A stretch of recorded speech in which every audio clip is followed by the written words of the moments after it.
the third time bumisita sa bansa ang Korean pop star na si Jay Park para sa kanyang nakatakdang performances sa ilang mall. Inamin ng singer kung sinong Pinoy artist ang gusto niyang makasama sa isang project. Makichika na kay Aubrey Caramel.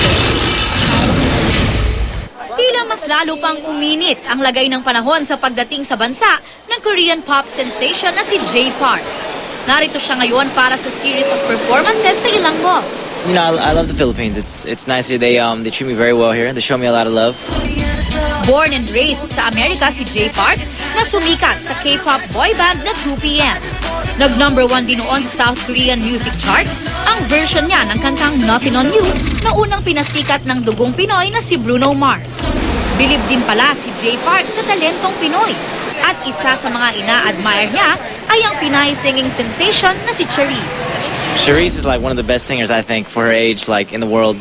So I'm very, very talented. If she would collab with me, I'd be very honored. Very honored.